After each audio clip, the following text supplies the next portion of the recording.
За эрдэт үйлдвэрийн 49% төр мэдлэлтэй авах шийдвэр гаргаж энэ үйлдвэрийг тойрсон дуйлаа хэвээрээ үргэлжилсээр байгаа юм а.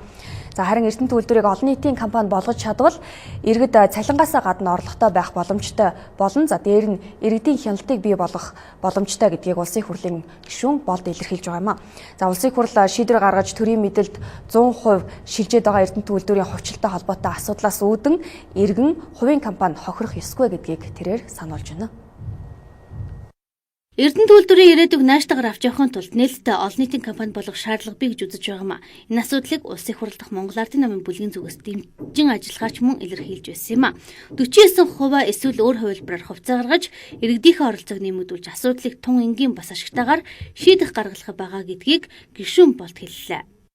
Энийг одоо талдлаас ойлголцоод өнөөдөр 5 толгой дээр тийм ээ одоо компани байгуулад за түүнд бол одоо ингээ бирж дээр гарах бэлтгэлээ хийгээд эргээд иргэн бүртээ хувь эзэмшүүлээд явж байгаа бодиттой алхам хийгдсэн байхгүй. Дээр нь бол Эрдэнэс 5 толгой Эрдэнэс Монгол гэдэг тийм ээ одоо энэ үнцэнтэй баялгуудаа нэгтгэж байгаа энэ компани бол зохион байгуулалтын хувьд бол бий болгосон. Одоо энэ компанийхаа хувийг ч гэсэн одоо ард иргэдэд эзэмшүүлээд ингээд энэ дээр бол одоо нэг тийм олон янзын юм тийм ээ тарсан бутарсан ойлгомжгүй болсон өмч хөрөнгө эзэмгүүц ийм нөхцөл үүсээд байгаа байхгүй. Энийг өнөөдөр ойлгомжтой болгоо. Ердөө л энэ чинь иргэн байна.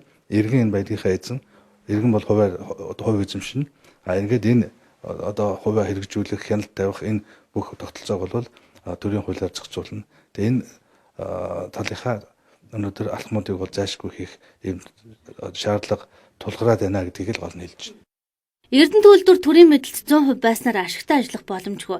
Иргэн бүр баялагийнхаа эзэн учраас хяналтаа олон нийтийн болгох шийдвэрлэх шаардлагатай гэж үзэж байгаа юм байна. Энэ бол зөвхөн эрдэнэт үйлдвэр гэхээсээ гадна стратеги орд газруудаас шаардлах ёстой сэдв гэлээ.